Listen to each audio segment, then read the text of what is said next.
Tahun 2026 ini adalah tahun kuda api. Tahun kuda api menandakan api yang sangat bergelora.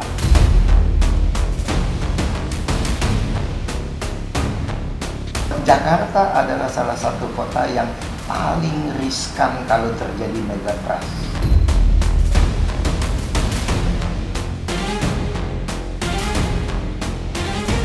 Ya, kita berdoa mudah-mudahan itu tidak terjadi.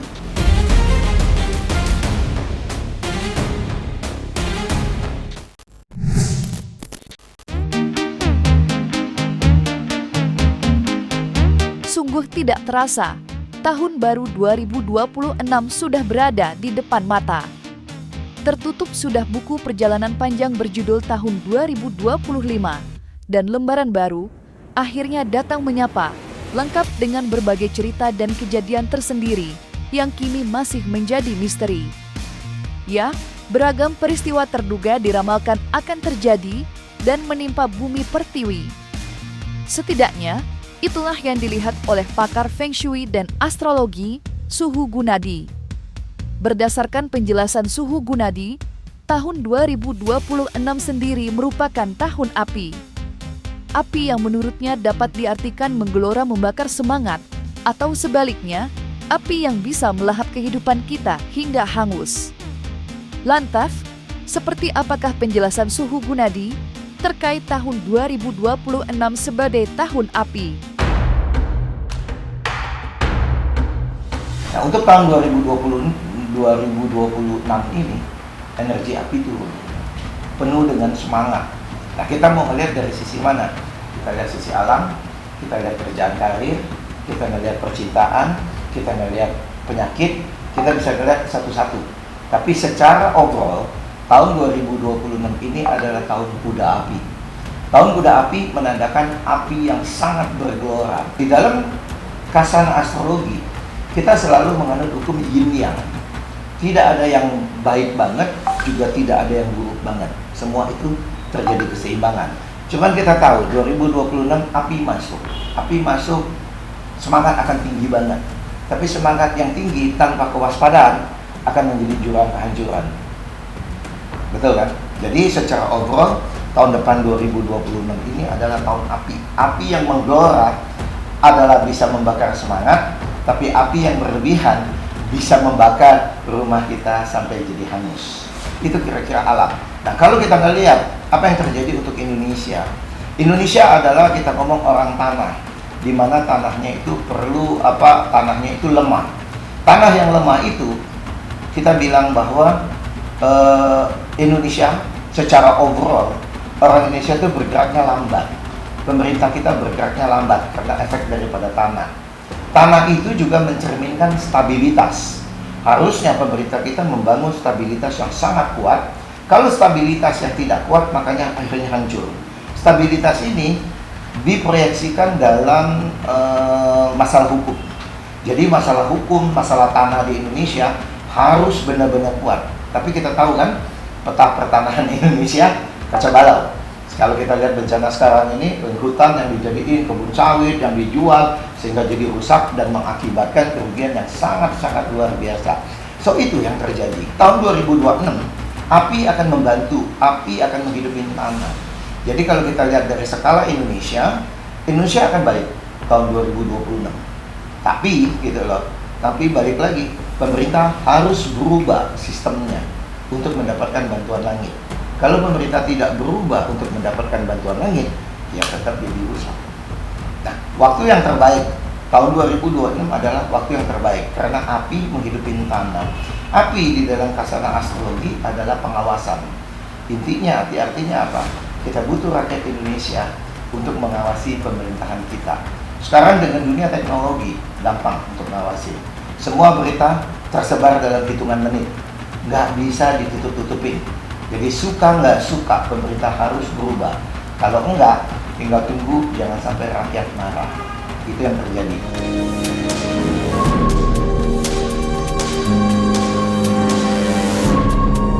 Banyak hasil terawangan dari kacamata astrologi dan metafisika yang dibagikan oleh Suhu Gunadi ketika ditemui tim Cumi-Cumi. bukan hanya tentang penjelasan tahun api secara keseluruhan, tetapi juga terawangannya soal keadaan alam negeri di tahun yang akan hadir beberapa jam lagi. Seperti diketahui, memang tidak ada yang bisa menebak fenomena alam secara pasti. Apa yang akan terjadi di hari esok dan seperti apa efek dan dampak yang terasa, semua masih menjadi suratan takdir dan rahasia Sang Pencipta. Namun di sisi lain, hasil penerawangan pakar Feng Shui dan astrologi kerap kali menjadi kenyataan. Lantas seperti apa suhu Bunadi menerawang alam negeri ini sepanjang tahun 2025 ini?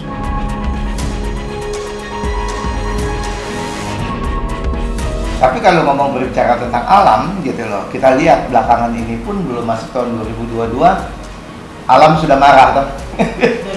2025 ke 2026 kita lihat Sumatera banjir yang katanya kerugian itu bisa mencapai 51 triliun dan tidak dianggap bencana nasional. Jadi nggak tahu itu permainan. Tapi yang terjadi adalah alam bergelora. Suka nggak suka, percaya atau tidak percaya, posisi planet ini akan menggerakkan apa yang ada di bumi.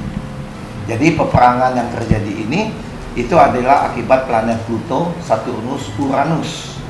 Jadi kalau kita baca di kitab suci, ada nabi yang dibilang 7 musim kita akan banyak terjadi waktu zaman Firaun ya gitu loh. Kita akan banyak ngalamin bencana, ya ini akan terjadi. Alam udah jadi nggak seimbang. Kalau kita lihat sekarang, manusia merusak alam, merusak semua, gitu loh. Semua yang namanya tanah kosong jadi bangunan, beton, ketahanan pangan gimana? Nah ini yang menjadi permasalahan. Akhirnya alam melakukan self healing. Alam melakukan self healing yang terjadi bencana dan segala macam. Kita waspada enggak? Saya nggak berani ngomong, gitu loh. Tapi yang saya lihat di sini adalah tanah. Tanah akan rusak. Ya, tanah akan rusak itu disebabkan oleh apa? Bisa banjir, bisa longsor, bisa kebakaran. Apakah lebih parah? Saya bisa ngomong tanah di tahun ini rusak parah. Nah, efek tanah ini macam-macam.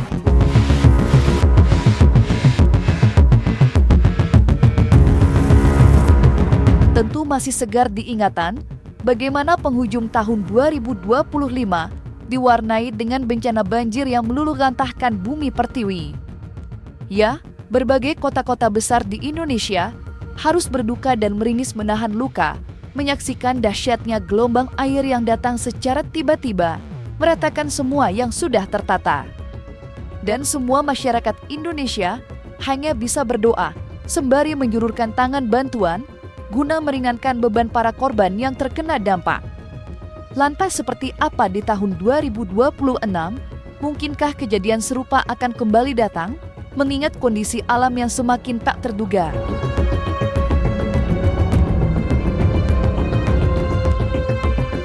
Kelihatannya ya, disiap-siap. Kan kalau kita lihat BMKG udah ngerilis data untuk akhir tahun, gitu loh, akhir tahun sampai Januari ini akan banjir besar. Kenapa? Setiap akhir tahun bulan November, Desember, Januari itu adalah musim dingin di belahan bumi utara. Musim dingin identik dengan air. Kalau kita di Indonesia identik dengan musim hujan. Sehingga curah hujan akan banyak sekali. Nah, tinggal kita di Indonesia, apakah kita siap? Infrastruktur kita siap nggak untuk menghadapi debit air yang begitu besar? Kalau kita lihat kasus Sumatera Utara, gitu kan, padahal yang dibabat hutan baru sekitar 1,6 juta hektar. Padahal berapa luas Sumatera? Saya pikir pasti di atas 1,6 dong, banyak banget. Itu pun nggak bisa nampung debit hujan. Nah ini kan menurut BMKG akhir tahun ini udah diperingatin bahaya. Kemarin pun beberapa hari yang lalu rop masuk, air laut lebih tinggi. Untung Jakarta hujannya nggak parah sebentar, tapi kan daerah Ancol, Pantai Sud itu kan udah mulai banjir. Apa yang terjadi kalau banjir hujan 3 hari, air laut pasang, by automatically? Sebenarnya adalah siklus alam. Ini adalah siklus alam. Selalu kita akan kena hujan, pasti di musim dingin. Ya, pasti di musim dingin Dan musim dingin itu identik di bulan Desember, November, Desember, Januari. Itu yang mesti hati-hati. Tapi ini juga bergeser kan dengan pengaruh El Nina. Jadi bisa aja bergeser di Januari, Februari, Maret. Be careful.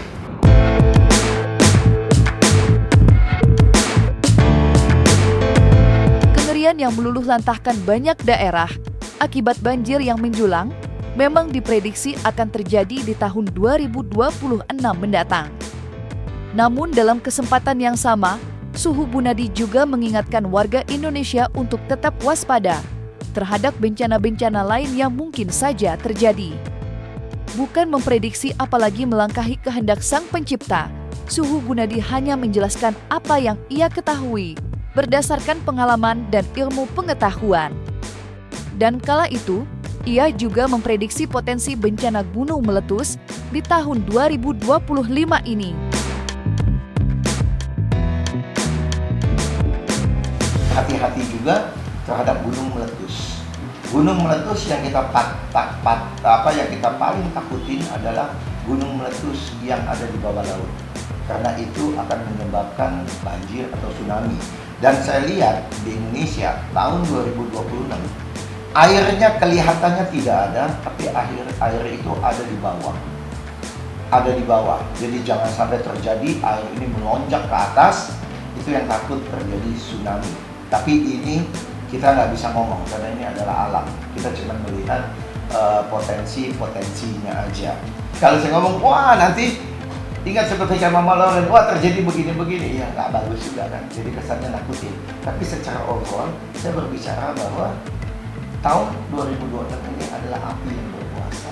Api yang berkuasa ini yang kita paling takut adalah gunung berapi dan gempa bumi yang diakibatkan gunung berapi yang ada di bawah laut. Krakatau. Saya juga bisa ngomong. Makanya kalau kita lihat beberapa tahun terakhir ini, kita lihat dari si Volga, Nias kan, selalu kan di situ kan. Danau Toba itu kan adalah gunung berapi purba kan, meletas pada tahun berapa ratus tahun yang lalu dan masih aktif, dan itu seluruh dunia. Abunya kan sampai seluruh dunia. Begitu juga Krakatau. Terakhir Krakatau meledak 1883 kan, itu sudah 100 tahun yang lalu. Ini yang ditakutin kan. Dan kita Jakarta yang paling dekat. Tapi apakah terjadi? Tanya ke BMKG karena mereka yang lebih riset penelitian ke sono. Saya juga nggak bisa karena kan saya cuma ngeliat energi dari langit aja. Energi lagi-lagi apa? Saya cuma ngomong api lagi berkuasa. Hati-hati terhadap banjir, gempa bumi, dan juga terhadap gunung berapi yang meletus di lautan. Karena itu yang bisa menyebabkan tsunami.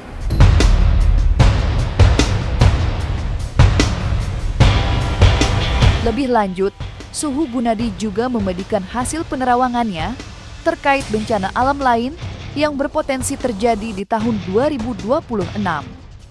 Ya, Suhu Gunadi juga menerawang terjadinya sebuah bencana cukup besar, yakni sebuah gempa megatrust yang akan mengguncang negeri. Seperti diketahui, bencana alam berupa gempa megatrust memang sudah beberapa kali diprediksi oleh Badan Meteorologi, Klimatologi, dan Geofisika alias BMKG. Lantas, seperti apa pandangan dan hasil terawangan Suhu Gunadi terkait bencana gempa itu? Tapi kita nggak bisa ngomong apa-apa. BMKG sudah bilang terus, hati-hati megatrust. Megatrust. Kapan? Memang kita tidak tahu yang terjadi kan. Tapi kalau terjadi megatrust itu sekitar 8,9 skala Richter. Dan bisa jadi melalui Jakarta sampai arah Palu, Selat Sunda. Siap nggak kita? Apakah bangunan di Jakarta ini, high-rise building itu, sudah seperti ke Jepang yang bisa menanggung beban gempa 8,9? We do not know, kita tidak tahu. Tapi BMKG sudah memperingatkan. Dan sekarang ini kita lihat, api masuk. Tahun depan masih api dan tanah. Tahun depan adalah api dan tanah. Tahun depan juga masih. Ini perjalanan bencana-bencana ini panjang. Jakarta adalah salah satu kota yang paling riskan kalau terjadi megatrust. Ya kita berdoa mudah-mudahan itu nggak terjadi. Kalau kita ngomong paling banyak daerah, kita mesti lihat dari sisi yang gempa itu, lempengan-lempengan. Betul. Karena kenapa? Indonesia ini kan adalah ring of fire, negara api dan dia penuh dengan lempengan-lempengan. Lempengan mana yang bergerak?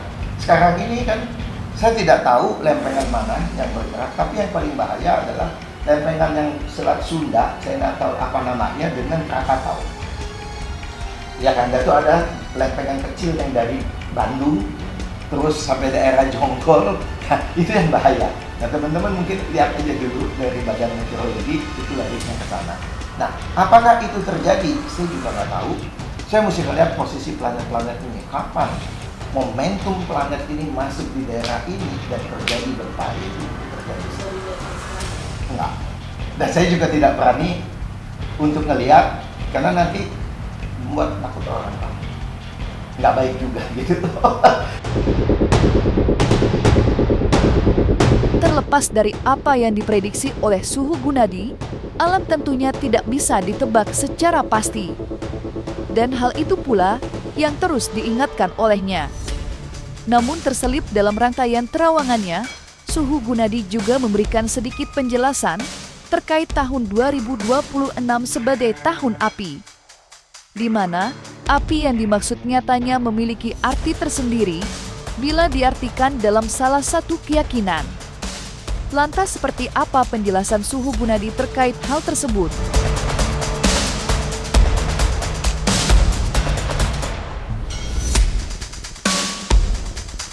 Ya, tahun 2026 adalah tahun api.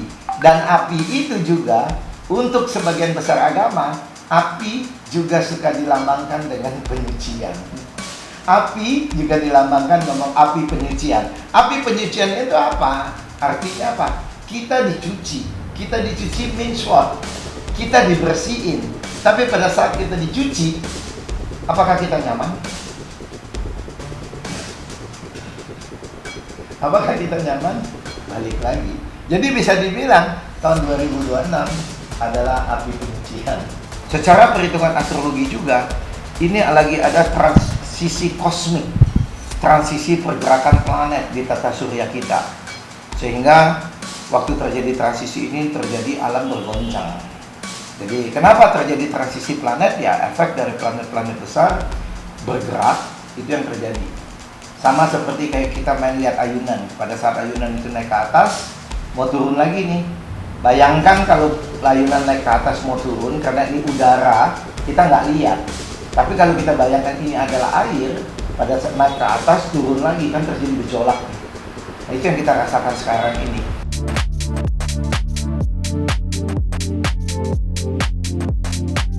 Dan jangan lupa untuk like, subscribe, dan juga share channel YouTube Cumi Cumi.